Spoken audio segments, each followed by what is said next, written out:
Kita lanjutkan bahwa setiap yang hidup mesti tahu jalan hidupnya. Untuk mengetahui jalan hidup itu mesti paham pemetaan alur kehidupannya. Dengan itu diharapkan hidup menjadi lebih mudah, nyaman untuk dilalui, dan efektif untuk dijalani setiap titian-titian sampai kembali pada pencipta kehidupan.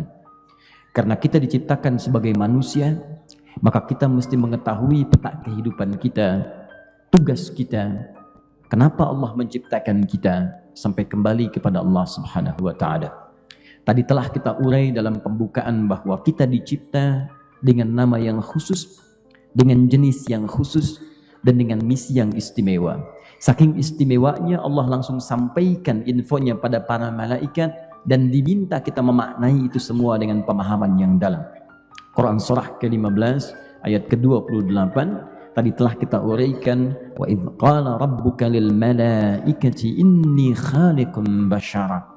Ketika Rabbmu berfirman pada para malaikat, aku, bahkan kalimat akunya menggunakan taukid tuh.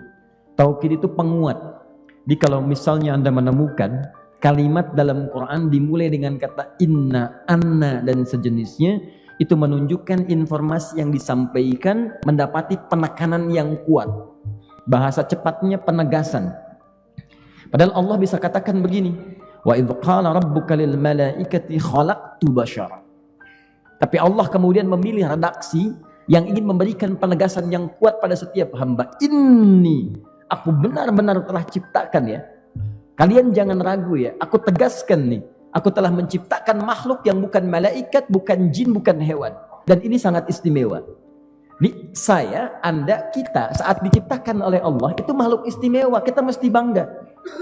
Bahkan di Quran surat 17 ayat ke-70, paling kanan di pertengahan di mushaf, itu disebutnya makhluk mulia, tak? Teman-teman, makhluk mulia. Perhatikan kalimatnya, walaqad karramna bani Adam.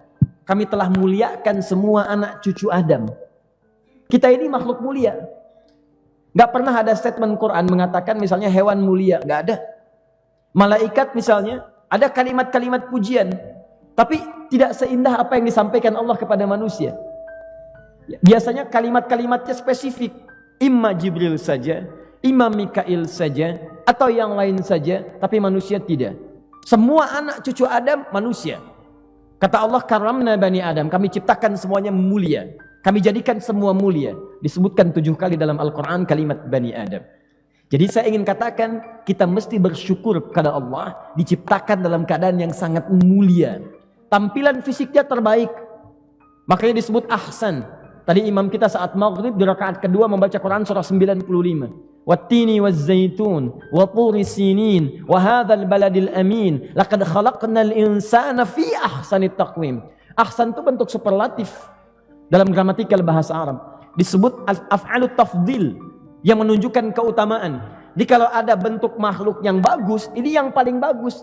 Takwim itu dari kata qamah, sifat fisik.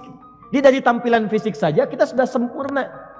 Kalau ingin mengecek bagaimana indahnya antum, main ke kebun binatang. Keluarkan semua jenis hewan, bikin antrian, cek. Ya, maaf, gelombang pertama para monyet dengan segala jenisnya. Kasih cermin, lihat antum, lihat monyet, masih bagus antum. Paling pemberani singa, lihat lagi, sempurna antum. Saking sempurnanya kata Allah, jangan robah ya, jangan robah. Tuh cek, jangan dirobah-robah. Jangan ikuti bisikan-bisikan setan yang meminta Anda merubah tampilan fisik. Karena sempurna. Jenis kelamin sempurna. Warna mata sempurna. Bentuk hidung sempurna. Semua bagus. Syukuri itu yang paling bagus buat kehidupan kita. Dicipta laki-laki, laki-laki bahagia dengan itu. Dicipta dengan perempuan istimewa, sampai turun ayat ditegaskan jauh sebelum kita lahir. Di masa Nabi Isa alaihissalam, beberapa masa sebelumnya, Isa itu kakeknya adalah Imran, neneknya Hanna. Hanna lahirkan anak namanya Maryam. Begitu lahir perempuan, dipuji sifat perempuannya oleh Allah. Pengen anak laki-laki, lahir perempuan. Kata Allah, walaisa dzakaru kal untha. Ingat ya, perempuan pun punya keistimewaan yang tidak sama dengan laki-laki. Jadi kalau Anda tercipta jadi perempuan, syukuri itu. Laki-laki bahagia itu sempurna. Jangan laki-laki pengen perempuan, sudah perempuan pengen jadi laki-laki. Apa kabar? Baik. Buang waktu. Nama Nia. Nama Nia. Nama lengkapnya apa? Kurniadi. Kurniadi. Panggilan Adi, gitu kan? Susah ya sebenarnya. Balikin. Jadi teman-teman sekalian, kita ini sempurna, bashar. Tapi lebih daripada itu, kesempurnaan fisik. Bukan hanya sekedar dibahagiakan dan disyukuri. Tapi yang harus kita tahu, fisik sempurna ini mau dipakai apa saat diciptakan. Itu poinnya. Awas, ini materi dahsyat, saking dahsyatnya anak-anak tuh. Sampai nangis tuh. Baik, yuk kita teruskan. Lalu diberi nama dengan Adam, manusia pertama ini. Quran surah kedua ayat 31. Teruskan. Ya, wa 'allama Adam al-asma'a kullaha. Saya lewat dulu yang ayat 30-nya untuk memberikan namanya dulu. Adam. Adam diciptakan manusia pertama untuk memberikan gambaran kepada kita setiap fisik yang tercipta namanya manusia, nama umumnya manusia dengan segala tugasnya. Tapi setiap nama ini boleh diberikan kemudian harapan-harapan, doa-doa yang dengan nama yang melekat kepadanya diharapkan kemudian tercapai dengan penuh kebahagiaan saat menjalani masa hidupnya. Maka manusia pertama diberi nama dengan Adam. Ada yang menyebut dari Adimul Ardi, ya, yang manusia pertama yang sumbernya dari saripati tanah. Ya, selebihnya silahkan berikan nama-nama yang terbaik yang dengan itu ada harapan-harapan keindahan. Nanti kita akan lihat turunan-turunannya. Nah, yang penting kita tahu, manusia lahir dicipta. Kemudian diberi nama, wa 'allama Adam al-asma'a kullaha. Ini. Nah, kenapa mesti dicipta? Apa tujuan penciptaannya? Dan bagaimana dia menjalani misi penciptaannya itu? Itu yang kemudian diterangkan langsung oleh Al-Quran dan dikabarkan pada kita semua. Ternyata makhluk yang sempurna ini, yang fisiknya lebih baik daripada makhluk-makhluk yang lainnya dibandingkan dengan hewan atau yang lain, dia punya dua tugas yang paling utama. Tugas pertamanya disebutkan di Quran surah kedua ayat ke-30. Tugas yang kedua yang utamanya pun disebutkan di Quran surah 51 ayat 56. Awas pahami, kalau ada manusia hidup sampai dengan hari ini, tapi keluar dari dua tugas ini, ada yang salah dalam perjalanan kehidupannya. Ada yang keliru. Dan kekeliruan itu akan berdampak sangat fatal ketika kita kembali kepada Allah Subhanahu wa Ta'ala. Bukankah Anda bekerja, menjalankan tugas tidak sesuai dengan perintah, Anda punya mendapatkan resiko yang tidak biasa? Anda tugasnya mengajar, jadi dosen di ITB, datang ke kelas malah jualan. Bapak selain mengajar juga berprofesi sebagai ini nih, entrepreneur. Yang Bapak sekarang buat produknya pisang dengan gaya yang tingkat tinggi. Kita kan bab gaya ya, ini Bapak ciptakan pisang dengan gaya yang khusus.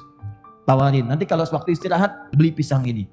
Muncul lagi, besoknya datang lagi nawarkan jas, nawarkan baju. Keluar dari garis tuntunan, Anda bermasalah. Jadi dalam hukum manusia saja, Anda meninggalkan tugas di luar kewajiban, Anda mendapatkan resiko yang tidak mudah. Bagaimana ketika hubungan Anda dihubungkan dengan Allah Subhanahu wa Ta'ala yang memberikan tugas kehidupan? Satu. Awas, yang pertama ini langsung disebutkan dengan gambaran penciptaan. Masih ingat di Quran surah 15 ayat ke-28, awal ayatnya berbunyi apa? Wa'id qala rabbuka lil malaika. Itu ayat penciptaan. Ketika diberikan misi, sama persis awal ayatnya. Ini wa'id qala rabbuka lil malaika. Yang itu pun wa'id qala rabbuka lil malaika. Buka Quran surah kedua ayat 30. Paling kiri sebelah atas. Wa'id qala rabbuka lil malaikati. Sama persis dengan Quran surah 15 ayat ke-28. Wa'id qala rabbuka lil malaika. Tapi yang pertama, inni khaliqun basyara. Yang kedua, langsung diberikan penjelasan misinya. Inni ja'ilun fil ardi khalifah. Ja'il. Yang pertama khaliq. Khaliq dari kata khalaqa. Menciptakan sesuatu dari yang tidak ada. Tidak ada, jadi ada. Semua bahan, semua hasil, semua macam-macam. Bentuk, produk, segalanya. Tiba-tiba ada. Itu bedanya dengan makhluk. Kalau makhluk membuat sesuatu dari bahan yang sudah ada. Bikin papan tulis, apa tiba-tiba jadi? Ting, papan tulis mustahil. Ada bahannya dulu. Ada tripleknya, ada aluminium, ada macam-macam. Dirangkai, jadi papan tulis. Tapi kalau Anda membuat sesuatu, dan ini mustahil. Membuat sesuatu tanpa bahan sebelumnya, Bahkan bahan Anda yang adakan, segalanya Anda yang adakan, semua ada. Maka penciptaannya disebut dengan khalaqa namanya. Khalaqa. Penciptanya disebut dengan khalik. Allah menyebut dirinya dengan khalik karena dia mencipta dari yang tidak ada menjadi ada seketika. Khalik. Paham sampai sini? Yang dicipta disebut dengan makhluk. Nah, tapi kalau sesuatu sudah ada, sifat Allah mustahil menciptakan sesuatu makhluk tanpa fungsi. Mustahil. Nyamuk yang sekecil itu ada fungsinya. Semut ada fungsinya. Apalagi manusia yang besar. Manusia yang hebat, mustahil lolos dari fungsi. Jadi kalau Anda ingin melekatkan fungsi pada sesuatu yang sudah ada, kalimatnya menggunakan ja'ala.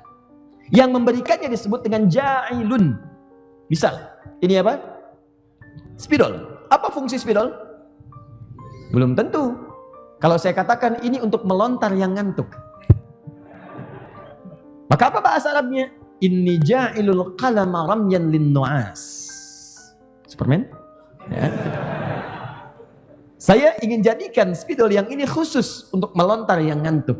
Itu ja'il namanya. Nah, Allah sudah menciptakan manusia, bashar diberi nama dengan Adam dengan segala nilai keturunannya. Apa fungsinya itu semua? Mesti ada. Maka kata Allah, inni ja'ilun fil ardi khalifah. Saya ciptakan makhluk baru ini dengan misi khusus. Saking hebatnya misi ini, malaikat tidak bisa menjalaninya. Karena desain penciptaan fisiknya tidak memungkinkan ia menjadi khalifah di bumi. Cuman manusia ini yang bisa jadi khalifah. Nah, jadi tugas pertama kita adalah sebagai khalifah.